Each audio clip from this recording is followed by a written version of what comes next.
Hello viewers, welcome to another episode of top legal news weekly. দর্শকেরা, আপনাদের সকলকেই স্বাগত টপ লিগ্যাল নিউজ উইকলির আরেকটি নতুন পর্বে। বন্ধুরা, প্রথমে হচ্ছে করোনা ভাইরাস, তারপরে এই আমপান, কিন্তু এর মাঝেও ঈদ নিয়ে এসেছে আমাদের কাছে খুশির খবর। তো এই খুশির ঈদে সকল দর্শককে ঈদ মোবারক। আজকে ভিডিওটি শুরু করার আগে যারা আমার এই চ্যানেলে প্রথমবার এসেছেন, যারা এখনও পর্যন্ত আমার চ্যানেলে সাবস্ক্রাইব করেননি, প্লিজ দয়া করে গিয়ে নিচের লাল সাবস্ক্রাইব বাটনটা ক্লিক করে সাবস্ক্রাইব করে নেবেন এবং বেল নোটিফিকেশানটাও অবশ্যই অন করে নেবেন। তো চলুন শুরু করা যাক আজকের টপ লিগ্যাল নিউজ উইকলি।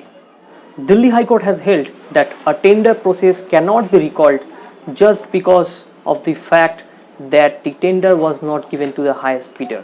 হ্যাঁ বন্ধুরা, দিল্লি হাইকোর্ট একটা ইম্পর্টেন্ট জাজমেন্ট দিয়েছে। সেখানে বলেছে টেন্ডার সংক্রান্ত একটা বিষয়ে, যেখানে দিল্লি হাইকোর্ট পরিষ্কার করে বলে দিয়েছে যে শুধুমাত্র এই কারণে যে টেন্ডারটা হচ্ছে হাইয়েস্ট বিডার, যে সব থেকে বেশি টাকা দেবে বলেছিল, তাকে দেওয়া হয়নি বলে পুরো টেন্ডার প্রসেসটাকে আবার পুনরায় শুরু করা যায় না।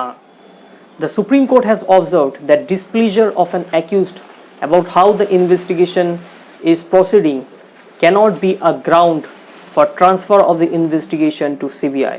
হ্যাঁ বন্ধুরা, এটা একটা বড় ইম্পর্টেন্ট জাজমেন্ট, যেখানে আমরা সিবিআইয়ের যে কেস ট্রান্সফার হয়, বিভিন্ন সময় অনেকে আর্জি নিয়ে সুপ্রিম কোর্টে যায়, তাদের সেই বিষয়ে হচ্ছে এটা একটা ইম্পর্টেন্ট জাজমেন্ট, যেখানে সুপ্রিম কোর্ট অবজারভেশন রেখেছে যে শুধুমাত্র এই কারণে যে অ্যাকিউজড তার পছন্দ হচ্ছে না যেভাবে ইনভেস্টিগেশনটা প্রসিড হচ্ছে, সেই কারণে কখনোই ইনভেস্টিগেশনটাকে সিবিআইয়ের হাতে তুলে দেওয়া যায় না।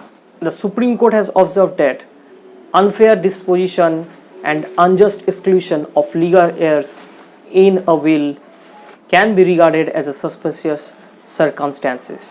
বন্ধুরা, আমরা সকলেই জানি যে উইলের নানা রকমভাবে আমরা উইল একটা হয়ে গেলে পরেও আমরা সেটাকে অবজেকশন জানাতে পারি বিভিন্ন মামলার মাধ্যমে, বিশেষত সাসপিসিয়াস সার্কামস্ট্যান্সেসের কথা দিয়ে আমরা অবজেকশনও জানাতে পারি উইলের। তো সুপ্রিম কোর্ট সেইখানটায় এই সাসপিসিয়াস সার্কামস্ট্যান্সেস নিয়ে একটা গুরুত্বপূর্ণ জাজমেন্ট দিয়েছে। সেখানে পরিষ্কার করে বলছে যে কোনো লিগাল এয়ারকে যদি কোনো একটা উইল থেকে যদি তাকে বাদ দেওয়া হয়, আনজাস্টলি অন্যায়ভাবে যদি তাকে বাদ দেওয়া হয় কোনো কারণ দর্শিত না করে, তাহলে সেটা কিন্তু সাসপিসিয়াস সার্কামস্ট্যান্সেসের মধ্যেই ধরা হবে। The supreme court has held that in order to constitute A civil contempt it must be established that the content was willful, deliberate and with the knowledge of the consequences.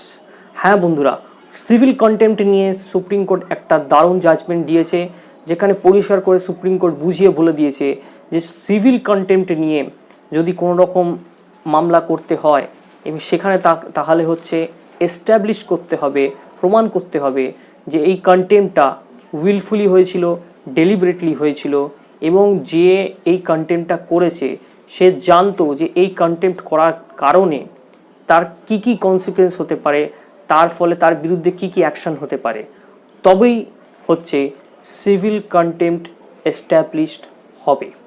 The Karnataka High Court has held that the insurer is liable to pay to the third party and recover from the insured even if there is any breach under the act or contractual policy. হ্যাঁ বন্ধুরা, অনেক সময় দেখা যায় যে কোনো একটা ব্রিচের কারণ দেখিয়ে, কোনো একটা পলিসি ব্রিচ বা কোনো রকম আইনের একটা ব্রিচ দেখিয়ে যেটা থার্ড পার্টি ইন্স্যুরেন্স হয়, ইন্স্যুরাররা সেটাকে দিতে চায় না। সেই জায়গাটায় কর্ণাটক হাইকোর্ট একটা ইম্পর্টেন্ট জাজমেন্ট দিয়ে বলে দিয়েছে যে যতই পলিসি বা অ্যাক্টের মধ্যে যদি কোনো ডিফেক্ট থাকুক, যে বা কোনো ব্রিচ যদি হয়ে থাকে, তারপরেও থার্ড পার্টিকে তার ইন্স্যুরেন্স যে পেমেন্টটা হয় সেটা দিতে হবে এবং দরকার পড়লে সেটা রিকভার করা যাবে যিনি ইন্স্যুরেন্স করেছিলেন তার কাছ থেকে। The Bombay high court has held that there is no scientific proof that কোভিড-19 virus spread from the dead body of the affected patient. হ্যাঁ বন্ধুরা, বম্বে হাইকোর্ট একটা জাজমেন্ট দিয়েছে। বিশেষত এই কেসটায় যে ব্যাপারটা ছিল সেখানে হচ্ছে যে dead body of COVID-19 patient যারা করোনা ভাইরাস আক্রান্ত, তাদের যে ডেড বডি সেটাকে বা বুরাইল অর্থাৎ কবর দেওয়া নিয়ে একটা কেস ছিল। সেইখানটাতেই বম্বে হাইকোর্ট পরিষ্কারভাবে জানিয়ে দিয়েছে এই মুহূর্তে কবর দেওয়া নিয়ে কোনো আপত্তি থাকাই উচিত নয়। তার কারণ কোভিড-19 যে কবর থেকে যেখানে কবর দেওয়া হচ্ছে সেইখান থেকে যে স্প্রেড হয় তার কোনো সাইন্টিফিক বেসিস নেই। The Telangana High Court has observed that even an emergency like COVID-19 is not an excuse to curtail the freedom rights under Article 21 guaranteed to the Indian citizens. হ্যাঁ বন্ধুরা, এই মুহূর্তে Telangana high court একটা বড় judgement দিয়েছে, সেখানে পরিষ্কার করে বলছে যে এরকম মেডিকেল এমার্জেন্সি কোভিড-19 মতো মহামারী, তার ক্ষেত্রেও আর্টিকেল 21কে কার্টেল করা, তাকে অবরোধ করা কোনোভাবেই কোনো রকমভাবে এক্সকিউজ হয় না এবং কখনোই করা যায় না।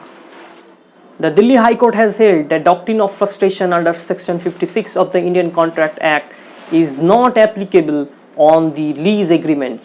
হ্যাঁ বন্ধুরা, দিল্লি হাইকোর্ট পরিষ্কার করে বলে দিয়েছে যে doctrine of frustration under section 56 of the Indian contract act সেটা কোনো রকমভাবেই লিজ এগ্রিমেন্টের ওপরে বলবৎ হয় না। The Delhi High Court has directed the Delhi government to ensure safety of all those people residing to the adjacent buildings of the COVID-19 health workers. হ্যাঁ বন্ধুরা, Delhi high court হচ্ছে একটা দিল্লি গভর্নমেন্টকে একটা ডাইরেকশন দিয়েছে, পরিষ্কার করে বলে দিয়েছে যদি কোনো হেলথ ওয়ার্কার কোনো ফেসিলিটি অ্যাডজেসেন্ট প্লটে যদি থাকে এবং তিনি যদি কোভিড-19 হেলথ ওয়ার্কার হন, তাহলে সেটা হচ্ছে দিল্লি গভর্নমেন্টের দায়িত্ব যে তার আশেপাশে যারা থাকছে তাদের সেফটি ইনশিওর করা, যে কোভিড-19টা তাদের মধ্যে যাতে না ছড়িয়ে পড়ে, এই সেফটিটা ইনশিওর করতে হবে দিল্লি গভর্নমেন্টকে। The Gujarat High Court has directed the railway authorities to either waive off one-way fare charges of the migrant workers or to recover such amount from their respective state governments. হ্যাঁ বন্ধুরা, Gujarat high court একটা বড় judgement দিয়েছে, যেখানে পরিষ্কার করে বলে দিয়েছে রেলওয়ে অথরিটিদের যে হয় তারা যে মাইগ্রেন্ট ওয়ার্কার, পরিযায়ী শ্রমিক যারা বাড়ি ফিরছেন, তাদের ওয়ান ওয়ে ফেয়ার চার্জ, মানে অর্থাৎ আসা যাওয়ার মধ্যে যে কোনো একটা হচ্ছে তারা সেটাকে ফ্রি করে দিক, কিংবা সেই চার্জটা হচ্ছে সেই সব রেসপেক্টিভ স্টেট গভর্নমেন্টের কাছ থেকে নিক যেখানে এই পরিযায়ী শ্রমিকরা ফিরে যাচ্ছে। আজকের মতো এখানেই শেষ করছি টপ লিগ্যাল নিউজ উইকলি। এই সপ্তাহে টপ লিগ্যাল নিউজ উইকলি একটু দেরি হয়েছিল, তার কারণ আপনাদের সকলের মতোই আমার এরিয়াটাও এফেক্টেড হয়েছিল সাইক্লোন আম্পানের জন্য। তো এই কারণে ভিডিওটি দিতে দেরি হয়েছে, আমাকে সেই কারণে ক্ষমা করবেন। আর পরের সপ্তাহে আপনাদের জন্য আবার নিয়ে চলে আসব নতুন নতুন আইনের দুনিয়ার সেরা খবরগুলো।